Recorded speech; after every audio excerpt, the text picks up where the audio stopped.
This episode of Cape Today is brought to you by The Building Center, setting the standard for quality and service since 1903.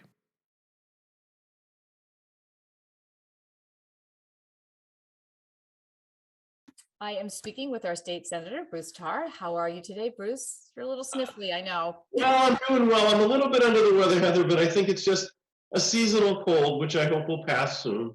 Okay, all right. But we know you were going to go get tested after this interview. I am indeed. Yeah.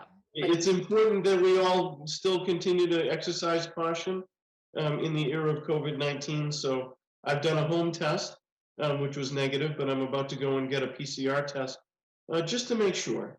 And I think that's the prudent thing to do. Right. How are you today? I see that some nice sunlight coming through the windows there. It's Another beautiful Cape Ann day, yes. It's a beautiful day. Well, you may not feel well, but you've been very busy this week. You filed a bill in response to Russia's invasion of the Ukraine. Do you want to tell us what the intention of that bill is and why you took this action? Absolutely. And this is something that I feel very passionate about, Heather. The things that are happening in the Ukraine are unconscionable. The actions by Russia need to be repudiated in every conceivable way. And the whole world is pulling together in many ways, in a way that we haven't seen in a while, to be able to take a stand against these heinous acts, this unjust war, and to support the Ukrainian people who are showing us so much courage in the face of adversity and so much character. And even though state government is not directly involved in foreign policy, I think it's important that we find a way to join that global effort to absolutely condemn what Russia is doing here. And obviously, one of the best ways to do that is through economic sanction and economic action. And that's what's being done by our country. And in Massachusetts, it's important that we find every way that we can to not be providing any economic benefits to Russia. And so we put together a bill that basically does three things. Number one, it provides the treasurer of the Commonwealth and the pension funds that we have with the authority to divest from Russian investments. A group of us had written to Treasurer Deb Goldberg and asked her to explore that divestiture. She responded that she needed statutory authority to do so. So that is one component of the bill. The second piece of the bill is related to an executive order that was announced yesterday by the governor about trying to identify contracts that we might have that benefit Russia. And this is probably going to be primarily centered on contracts for energy, but there could be others as well. And this is a situation where until you begin to scratch the surface, we don't really know what we don't know. We don't know how many of these might be buried in the operations of state government.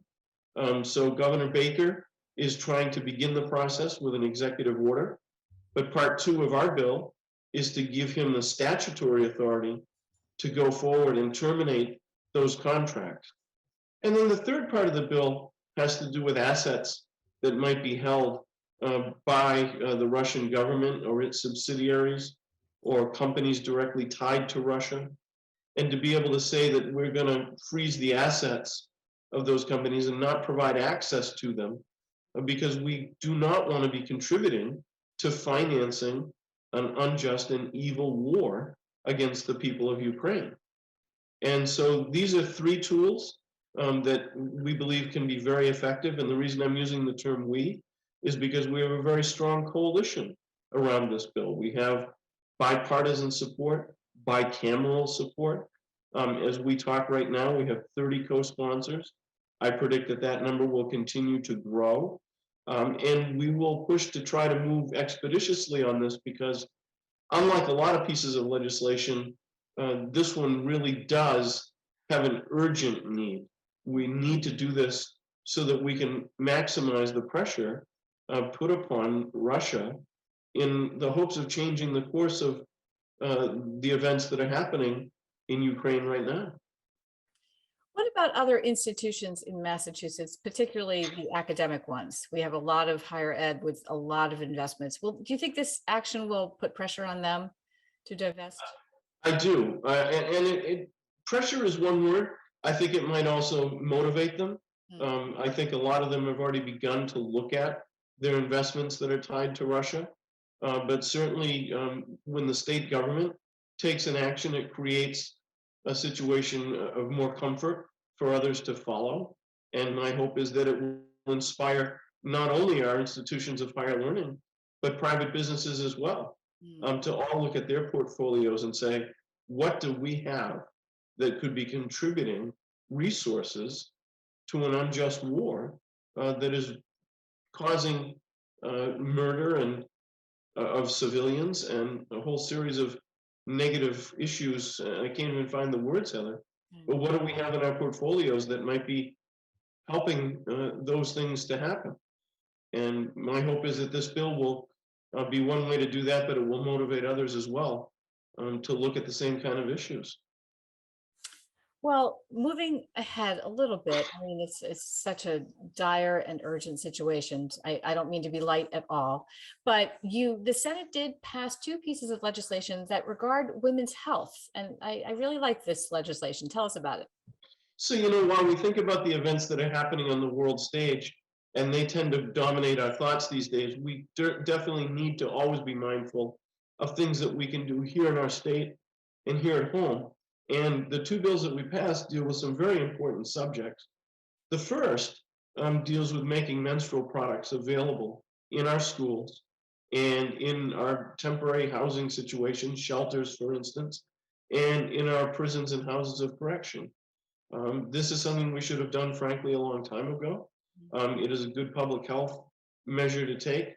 And it's one of those things where these are necessities and we should be providing them. And so the bill will require that to happen. Again, overwhelming support in the Senate from both parties. And my hope is that it will move to the governor's desk very quickly as it goes to the House. And then similarly, the second bill has to do with postpartum depression. And if we look at the last decade, we see more and more awareness of the seriousness of postpartum depression and the consequences that it can have, which can be disastrous. Mm. So currently, what could be considered a temporary rule, MassHealth provides for our coverage for treatment for postpartum depression.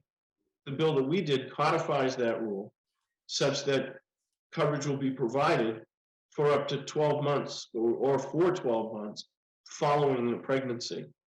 And this is an issue that I've been working on for a number of years, particularly with Senator Joan Lovely from Salem, who has been a champion on this issue.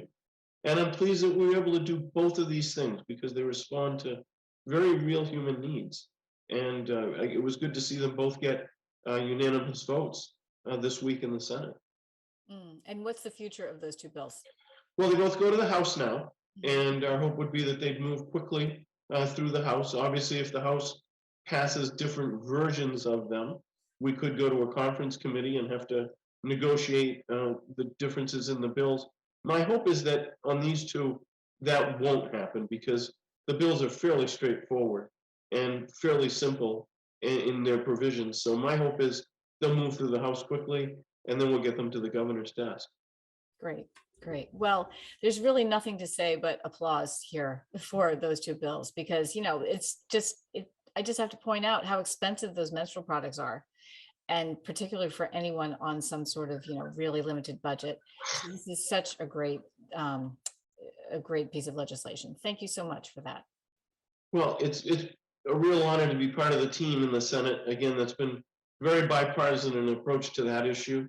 Again, these are necessities; they're not optional, and so it's good that we're moving forward so that nobody is put in the situation of not having access to them. And it's particularly true in schools as well. We shouldn't have students who don't have access to menstrual products in a learning environment being completely distracted and Mhm. suffering from the consequences of not having that access. So I'm just honored to be part of such a collaborative effort in the Senate. And again, we hope that they move to the governor's desk very quickly, but still some steps to go. And hopefully the House will move on these sooner than later. All right. Well, you need to go get tested and go take care of yourself. And we hope you feel so much better next week. Okay. Well, thanks. It's always a pleasure to have a chance to share some thoughts with you. And hopefully next week I'll be reporting about a negative PCR test. That'd be And good. onward and upward. Right. All right. Take care. Thanks, Heather.